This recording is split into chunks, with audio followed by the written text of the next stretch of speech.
Good afternoon. My name is Elise Hatton. I'm Rockhampton Regional Council Smarter Business Manager, and it's my absolute pleasure to welcome you to this week's HubLive. I am so excited about this week's HubLive because we are actually talking to Liz Alexander, and Liz is someone that I've been meaning to speak with for ages and ages, and it's been weeks since I spoke with her and asked her to participate in our HubLives, and I'm so glad that the day has finally arrived where we get to talk to her. Now, Liz is absolutely amazing. She is actually a commercialization facilitator for the federal government, and we're going to talk about that role at the end of the HubLive, and also about what the federal government has to offer in terms of grants and support for entrepreneurs. And then secondly, and where we're going to start our conversation today, Liz is a fellow of the Australian Institute of Company Directors. And so we're going to start the conversation in talking about what it means to be a company director, and what are the roles, what are the responsibilities, how do you become a company director, why would you want to be a company director, and any other question that you would like to ask Liz or myself. Thank you, Liz, for coming on board. We're so happy to have you here at our HubLive. How are you? I'm great, thanks, Elise. It's lovely to be here. Oh, brilliant. So, Liz, you have a very wide and extensive background, and you're very accomplished and have a lot of experience. Tell us a little bit about your journey. Tell us about Liz Alexander.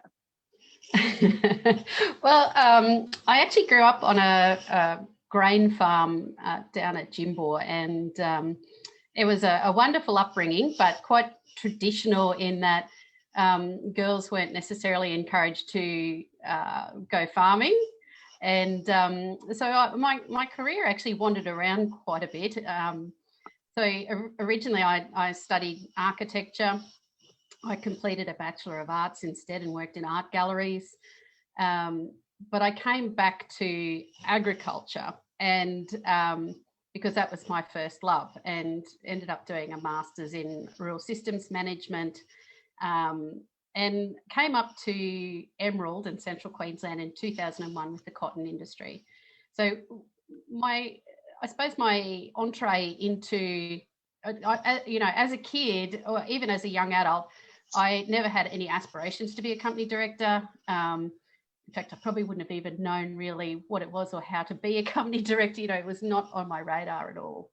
I was really lucky because I was supporting the local cotton grower associations in that first role that I had in central Queensland. And the cotton industry actually the cotton industry and the Australian government provided me with a scholarship to do the Australian Institute of Company Directors course.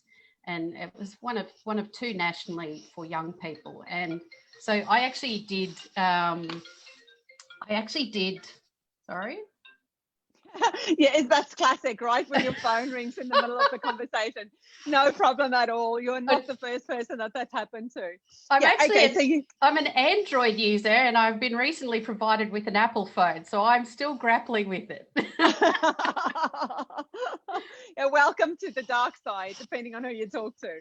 Yeah. No, that's awesome. Okay, so tell us, so the Australian government gave you the opportunity to do the course. Yeah, it was co-funded by the Australian government and the cotton industry, the Cotton Research Development Corporation.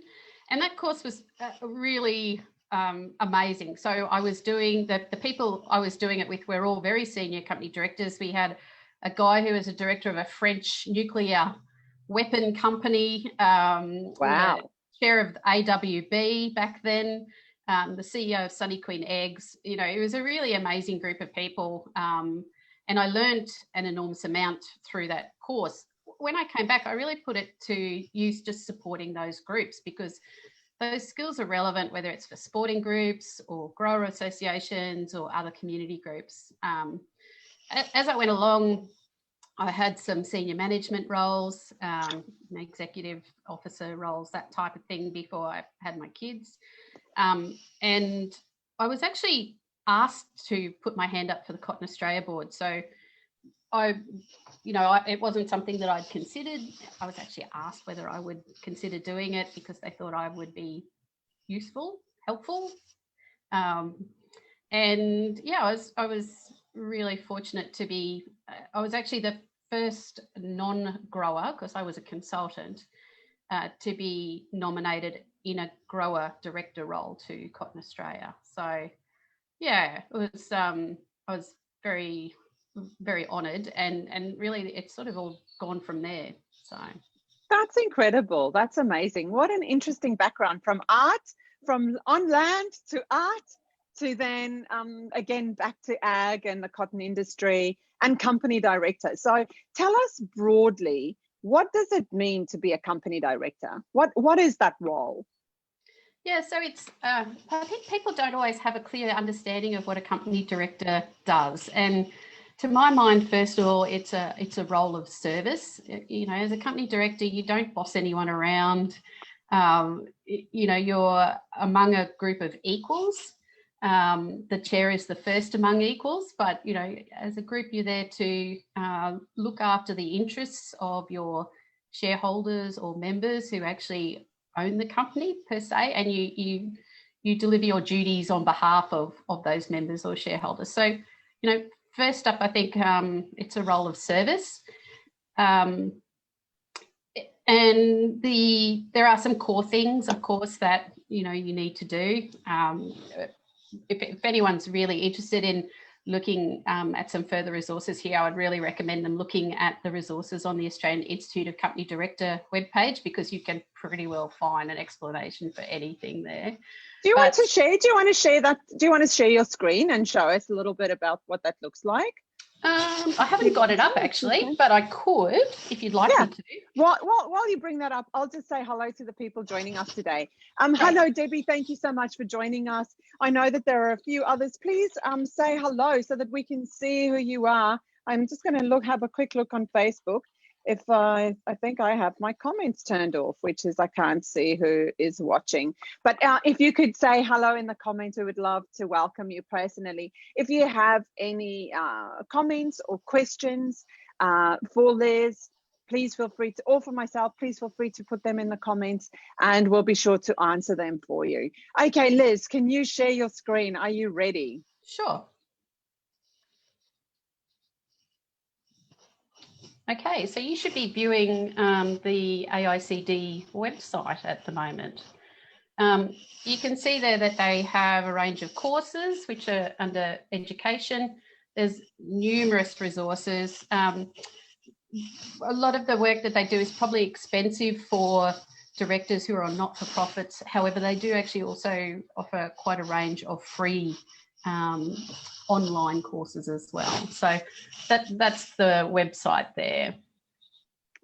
And Wonderful. They've got a really good search function. So yeah. Excellent, excellent. Okay, so hello, Brett. Thank you so much for saying hello. If it looks like I'm looking down, I am. I'm just also looking at Facebook on my phone so that I can keep track of who's watching. Excellent. Thank you so much. Really appreciate you joining us, Brett. And Debbie, if you have any questions, as I said, please feel free to chat to us. Okay, so the company director role is a role of service. Yep. And really, it's a board role. Yes, it's for people who want to be on the board or who are asked to be on the board for something. And so broadly, what are the goals of a company director? Is it to provide direction, or what is it? Is it governance? Like, what is it, the work that you do when you're on a board? Yeah, so the Corporations Act 2001 governs the specific directors roles that directors must play. Firstly, there's a number of duties that you must do and are upheld in the Act, and that is you've got a duty of care and diligence, a duty of good faith, a duty not to improperly use your position, and a duty not to improperly use information that you receive during your position. So essentially, the board doesn't operate as a group of individuals. It's really a group. So together you seek not always consensus, but you seek to use all the minds at the table to provide strategic direction, to assist management in knowing where the company wants to go. You look and assess performance.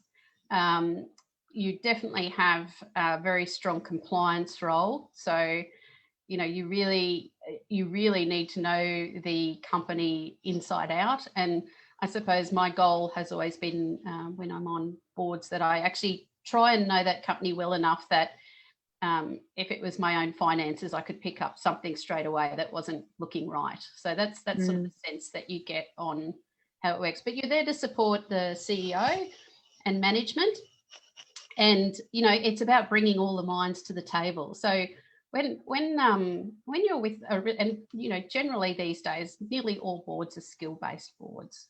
And it's a really rewarding and exciting thing to be on a highly functioning skills-based board, because that really is a brains trust, you know, like there's a lot of people bringing a lot of experience from different sectors to the table, and you can get some amazing outcomes that you wouldn't have got, you know, if you were relying on one or two people or a consultant. So that's amazing. Hey, Sean, thank you so much for joining us today. I'm here with the incredible Liz Alexander talking about what it means to be a company director. And then we're also going to talk a little bit about the federal government's initiatives of supporting entrepreneurs a little bit later in the HubLive. If you have any questions, please feel free to post those in the chat. Jacinta, who's always on these calls with us, just mentioned to me that the chat function might not be working so well. So please continue to try. If you have any questions, just continue to refresh or try to use the chat, and then we'll attempt to answer those questions for you. So Liz, I want to ask a question that I think might be a little bit out of left field. So please feel free to say you can't answer this question.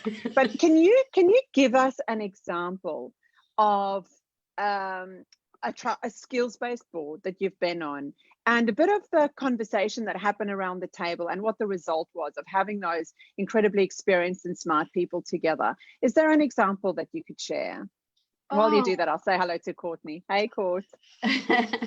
Well, you know, I suppose part of the tricky bit about that is that, you know, often nearly always board conversations, until they become part of the public realm, are confidential. And so I suppose some of the best conversations I've had at the board has been where you've had a number of different views. You've been able to have a really robust and respectful discussion around particularly strategy and a way forward. And then everyone's been able to resolve and come together to support a final outcome. I suppose I'm really lucky that that's actually happened the majority of the time that I've been a director, Elise. So, and I suppose I would provide examples from the last two boards that I've I'm still at the moment. I'm still the deputy chair of Plant Health Australia, who is the coordinator of national biosecurity partnerships for the plant industries in Australia. And up until recently, I was on the Cotton Research Development Corporation board. And, you know, we were able to, particularly with CRDC, I think I was really pleased and proud of the work that board and management, because, you know, it is the whole organisation, did to refocus their, I'll just give one example, to refocus the work they were doing to be less about research for research's sake and in protecting the IP from research, to actually getting that research out into the hands of farmers and consultants and commercialising it so people could access it. So, you know, that's quite a different a different way of looking at the role of intellectual property, and, you know, that occurred over time. And, you know, I think the results will be felt in a really positive way for quite a long time. Wow, that is pretty profound. I know if there's incredible research that could help a lot of people. I know researchers and even people with ideas who use IP a lot have the sense that, you know, it's their secret and it needs to be protected, as opposed to it needs to be shared as much as possible. Yes, protected legally, but shared to be used to create an outcome or a result. So that's really good. That's a huge mindset shift, as well as a shift in strategy. That's pretty amazing. Yeah. That's incredible. So how do you, what are the secrets or the rules, I suppose, for ensuring that you actually do get onto a board where you can have those robust and respectful conversations but also resolve and pull together around a specific outcome or strategy at the end. Because I know plenty of businesses where that is not the case, where people have different opinions, different views, but they're unable to actually resolve and come together and pull together as a team. How do you do that? Well, I think it's probably multiple answers. Elise said no one answer, so I'll give you the top things that come to mind. For one, I've never applied for a director role in a company that I didn't strongly believe in. So, all of the roles that I've done, I haven't applied for roles that are just for the sake of earning money or being on a board, or they're all things that I think really contribute to making my life, my community's life, significantly better. So that is a big thing, because then you tend to have people who are similar on those types of boards, so particularly not-for-profits. So that's a good start. Always do a bit of homework to make sure you're not jumping into something that's a disaster, unless you're intentionally going into help, which is fine too, and I have done that. So not with any of my senior boards, but certainly with some community groups that I have volunteered with. Then I suppose if you're fortunate to be selected on a board, and I'll talk a little bit about that separately, I think there's a few things that I would say are sort of my personal learnings. And one is that just being honest, being courageous, but speaking truthfully and with respect. I think it's really easy to, you're a responsible director under the Act as soon as you start on a board. Not when you've learnt things a year later and sort of caught up. It's immediate, and so you have to participate fully and be diligent and really get stuck in straight away. I think too, there's a little bit of boards are, trying to work out how to describe this. So with boards, you do build some, it's like a social bank over time, and you build that by genuinely listening to other people, contributing constructively, not having elevated chat, and as you probably progress, you can actually bring some of that social bank and trust and credibility that you've built over time to certain issues. So you have to pick your battles. You can't pick on everything. You pick your battles. You only work on the important things.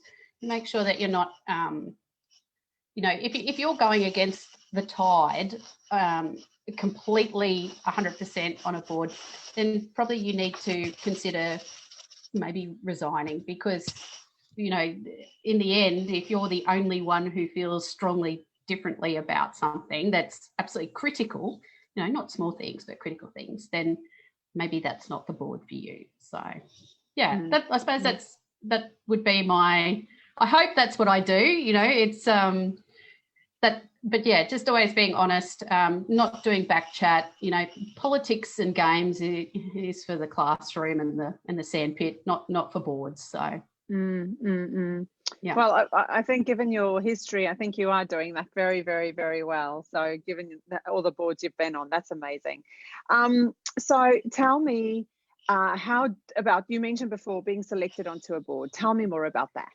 Yeah, so it's I know that people can sometimes apply for boards and get discouraged, and that's because a board is not based, like when people are doing board selections for skill-based boards, they're not looking for an individual. They're looking for someone who has a suite of skills that supplement and augment the existing skill set on the board. So sometimes you'll be that right person, and sometimes you just won't, and that doesn't mean that you're not brilliant at something or a really great person, or, sometimes it's the right time and sometimes it's not. So, you should never expect to get on a board because, you're probably going to come a cropper. But, if you, I think if you apply for boards that you can see that your skill set are well suited to, if you do your research and actually understand the company well, like I've led the recruitment now of a number of director roles as chairman of the selection committee. And to this day, it still amazes me that people come to interviews and they've not even bothered reading the website or the financials for the company. Well, you're not going to go very far with that. But yeah, so and I must say, it is a big jump to go from being particularly a CEO type role to a board member role, because CEOs do run the show. A director is different, and doing some sort of as a brand new person trying to get on boards, it's quite difficult because you don't have experience. So there are actually lots of options to get experience that can make your community a better place along the way. So volunteer on your sporting group, volunteer for a charity, do the things like that will get you experience that you care about. And I think that's the best experience you can have. Yeah. So what if someone wants to be on a board, hasn't been on a board yet? Do you think that it's okay for them just to volunteer and say they do get selected to be on a board, but they haven't done any courses, they have no experience at all? Is that a safe, good thing to do? Well, I mean, really, I don't think anyone who'd be listening to your Facebook HubLive would be a person who would have no experience. I think it's about understanding and being able to clearly articulate your experience, so knowing what your skill sets are that are valuable. Sorry, let me clarify that. No experience with being on a board. Sorry, experience in business, no experience with being a board member. Yeah, so try to get some experience.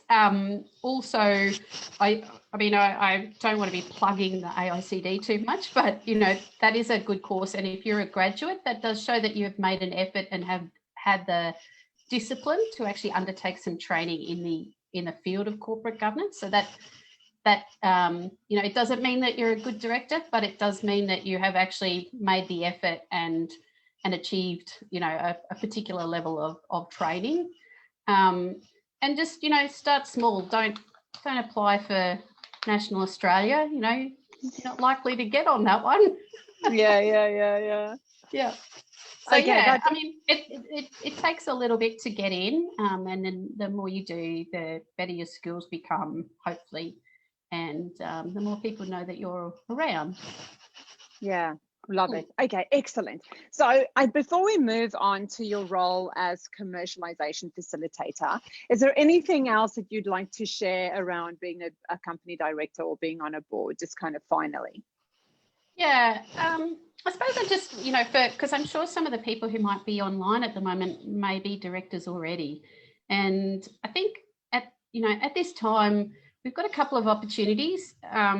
So with COVID has been terrible, but there's also been some changes made that I think make it easier for particularly regionally based people to engage and provide value as directors. Whereas, sometimes it might have been easier just to select people from cities and urban areas. So at the moment, the government is looking to get stakeholder views on making permanent changes to the Corporations Act to allow for virtual meetings to continue. So up until COVID, you really had to have face-to-face meetings, face-to-face board meetings.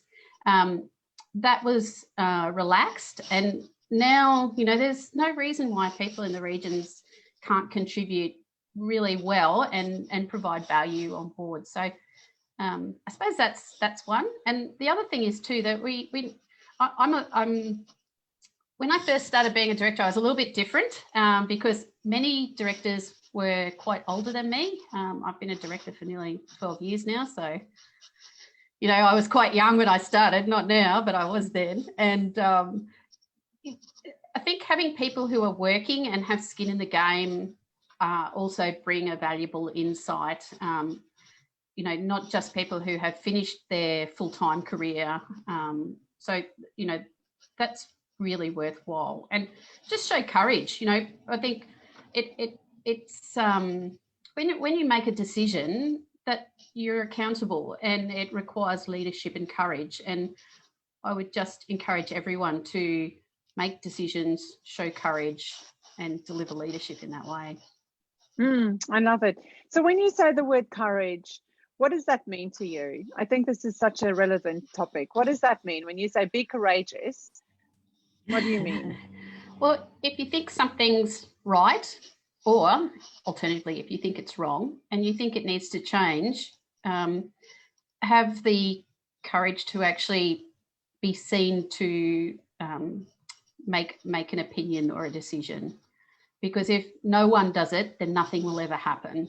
And I don't mean it in the cancel culture that we see on Facebook and Twitter. You know, I'm not talking about ranting and putting blame out. I'm talking about actually being constructive and saying, okay, well, you know, what do we need to do? How will we get there? And once a decision's made, to say, well, I was part of that and I backed it. So being accountable is a big part of that, because as soon as you make a decision, someone will not agree with you, and you have to be accountable, and you just have to go, okay, well, I'm willing to be accountable. I will make a decision, and I'm happy to, you know, put myself on the line, I suppose, personally, to some extent. Perfect. Love it. Okay. So you've been a company director for 12 years, but you also recently started in a new role as commercialization facilitator for the federal government. Tell us a little bit about that role. It is the best role ever, Elise. Honestly, I still am pinching myself that I'm based in Emerald, Central Queensland, and doing this fantastic job. So I started 1st of August, and fantastic for the region too. So I started 1st of August with a company called I4 Connect. They've got about 25 staff spread across nationally, and most recently they were awarded the contract with the Australian government as the partner that delivers the Accelerating Commercialisation Guidance and Grant Program. So I am one of their team, and so I've been doing that since August. That's amazing. So tell us more about the grant program. What is the grant program about? Yes, so the Accelerating Commercialisation Program is one of 5 that is delivered under the Entrepreneurs Program. Essentially what it is it has 2 main components. One is the actual guidance component. So businesses who are startups or looking to scale and have a novel product or service or process that they want to grow, they can apply to the Entrepreneurs Program, Accelerating Commercialisation Program, for guidance. Essentially what happens then, if they're successful in being accepted, is that they gain myself or another one of the team, almost like a mentor and a guide. And not only do I then support them in their journey to actually apply for a grant, but then if they're successful in getting the grant, I also continue to assist them, you know, following that. So it's like a portfolio of clients for almost a venture capital firm, I suppose, but, you know, in a much, well, I shouldn't say much more supportive way, but, you know, so very, very supportive. The grant itself is quite amazing, and so successful businesses can receive up to $1 million in matched funding. So the difference that can make to, you know, a startup company that's in the valley of death, pre-revenues, but with some fantastic things that could really bring benefit to the community, that's the space, that's the sweet spot where we work. So not only do we get to provide really concrete support to those types of businesses, which are, you know, what Smart Hub is really all about, we also can provide some financial support. It's a very competitive process. You know, it's not particularly for the larger amounts of money. You know, they have to be very competitive. They have to be strong against all the merit criteria. But we actually work with them to support them to get to that point, hopefully. So that's amazing. That's really amazing. So, so tell us a little bit about the kinds of companies that should be looking at this grant. Yeah. Okay. So, actually, I probably should say that one of the other brilliant things about the role is that I work with all these incredibly smart and dynamic people. So that is just brilliant. Like, you know, That's amazing. Yeah, Awesome. It's really good. Okay, so essentially what they say is that a business who has a turnover of less than 20 million, who is unable to find funding through other sources, which is quite frequent, at that stage of development, because you don't necessarily have something to sell. And essentially you're putting together, you have to have a novel product, and your IP has to be secured around that product, whether it's through traditional means such as patents, or whether it's through trade secrets, or, but your IP has to be secured. And you have to have an actual commercialization project. So you have to have a goal, what you're actually aiming to do at the end of it. So, for example, I've been working with a couple of companies recently who are putting in pilot plants because they've they've developed new products and processes that they are unable to actually sell commercially until they've fully understood the cost to set up a pricing strategy, so that they've got samples that they can then show potential clients. So that's an example of some of the types of clients I've been working with. But it's really diverse. So I have been working with people from aquaculture, cropping, livestock, quite a bit of advanced manufacturing at the moment, a lot of AI. They're really diverse. A little bit of Interesting. robotics. Yep. Oh, nice. So, but generally what I'm hearing kind of you say is that it's in the ag space, the people that you've been working with.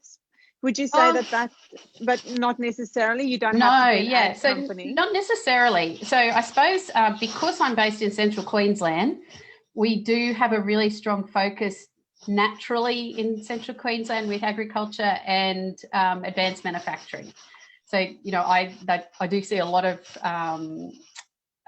projects in that space, but across the team, we actually have skill sets across everything from defence to AI to pharmaceuticals. So the grant can be for any type of novel product.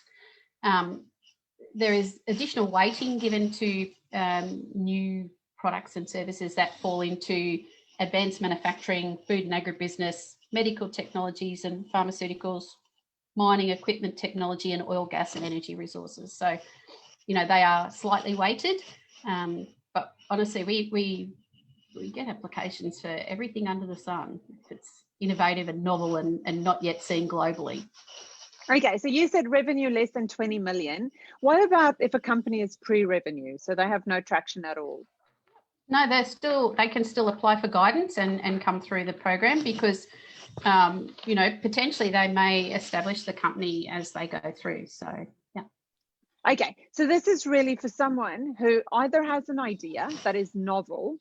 It's good if you are in one of those 5 sectors that you just mentioned, but it doesn't have to fall into one of those at all. And step 1 would be, by the way, we've posted the link in the comments. So step 1 would be to click on that link and then to apply for guidance. And then that's an application process. Tell us a little bit about how hard that application process is, or how involved is that process? Well, even before they apply for guidance, they can either give Deb Mead from Oz Industry a call, because Deb is our local Oz Industry person, and she can give them, a few hints about whether they'll be a fit or not, because, it is quite a narrow fit. People can also give me a call too, so I'm happy to chat to anyone to give them, some ideas about, whether they're a good fit. The other thing I always also try and do is try and direct people who won't be a fit to other areas that would support them. So, there's quite a few grant funds around, and, some are better suited to people than others. So, or businesses. Okay, so let me revise my previous statement. Here is step 1. Step 1 is, if you're interested, Yes. Send us a message, a private message on Facebook, and we will do an email introduction for you to Liz and Deb, or Liz or Deb, depending on who you prefer to speak with. And then you can have those preliminary phone calls. And then after that phone call, you'll either be given that, yeah, you should definitely apply for guidance, or no, maybe you should look at this program or that program, and then go to the application process. That's the link we posted in the comments, and then apply for guidance. And then once you're in the guidance process, then the part of that process is actually to prepare you for the application for the grant. Yes, is that right. Correct? Yep, that's right. Awesome.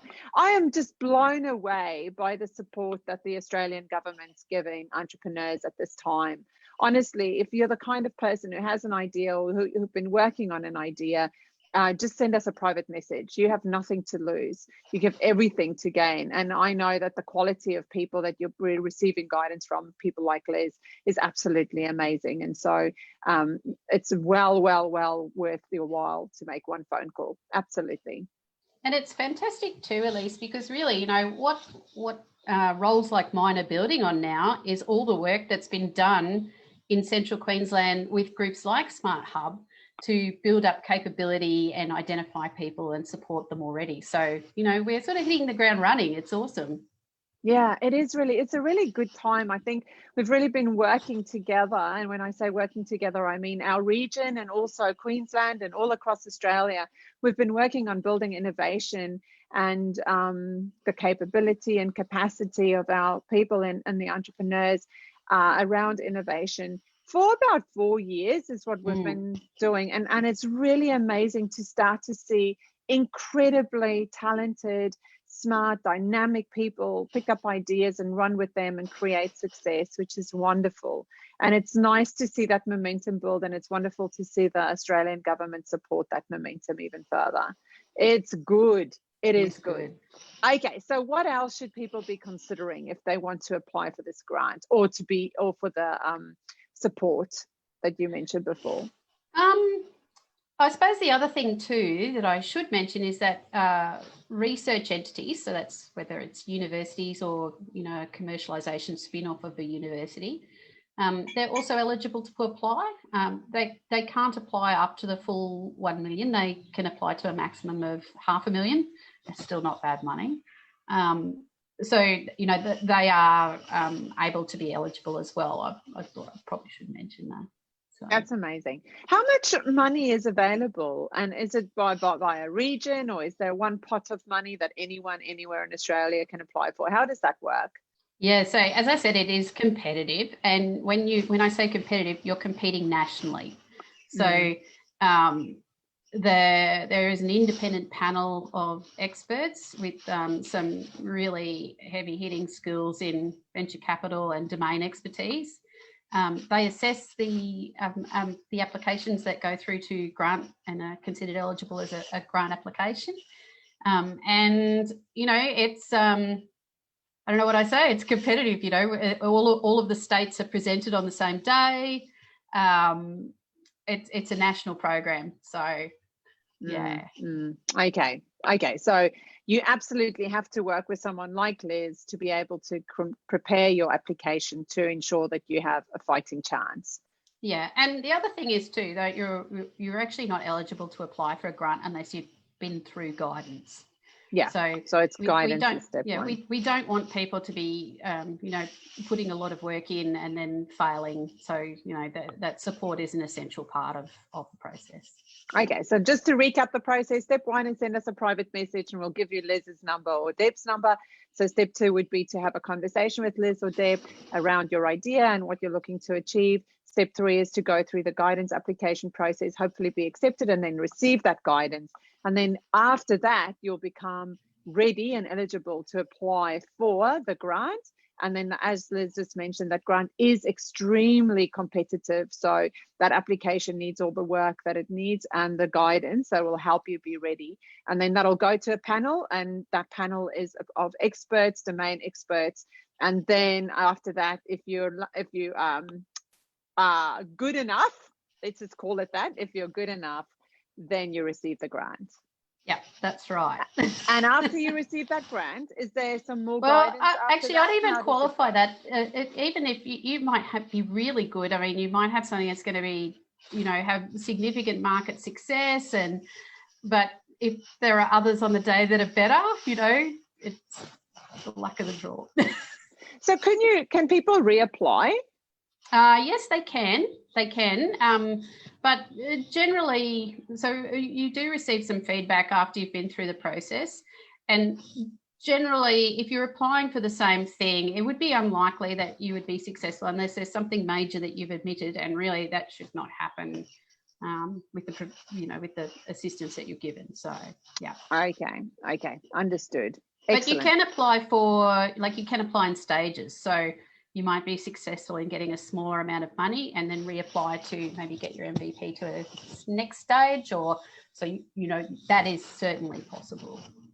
Wonderful. And Liz, you'll guide people through that whole process and how to set themselves up to succeed. Wonderful. Okay, so just before we wrap up today's Hub Live, is there anything else that you'd like to mention around these grants?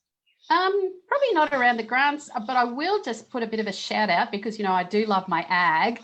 COVID has put a little bit of a dampener on the Ag Tech Month this year, but Ag Tech Month of Queensland is still going ahead in November. There is a free seminar being hosted by James Walker that is on Eventbrite on the 2nd of November. Another activity that's being run, which is a great way for the regions to link with our urban innovation counterparts, is being run by Startup Catalyst, which Elise and I have both had the great privilege of being engaged with, going over to San Francisco. This one, due to COVID, is going to Brisbane, but a great way for, our innovators in the regions to make connections and friendships and relationships with people in Brisbane. And I think there's a beef tech event being held out here in Emerald towards the end of November too. So go Ag Tech, that's what I say. There's a lot happening in November for Ag Tech Month. That's wonderful. Is that Ag Tech Month or Ag Month? It's Queensland Ag Tech Month. Queensland Ag Tech Month. Awesome. Yeah. Well, that's wonderful. So where can people find more information? Well, now that's probably a little bit tricky. Might have to send you a couple of links, Elise, because I think at the moment they haven't quite got the website updated. So what I might do is just send you some individual links to the different events. I'll find them and I'll send them through. Wonderful. So once we have those events, we'll post those in the comments for this Hub Live, and you can always just access those events through those links. Liz Alexander, thank you so much. You've been amazing. Thank you for your time. Thank you for sharing your expertise. And thank you also for the work that you're doing here in Central Queensland, supporting not just people in ag, but entrepreneurs in general and innovation. We really appreciate your time. Thank you. Thank you so much, Liz. It's been an absolute pleasure. Awesome. I hope, I did say in the beginning, the time goes so quickly. I'm sure, I hope that it didn't feel like 45 minutes. It just went fast. Great. Awesome. Thank you so much. And please join us next week at 1 o'clock for our next Hub Live. Look forward to seeing you then. Bye-bye.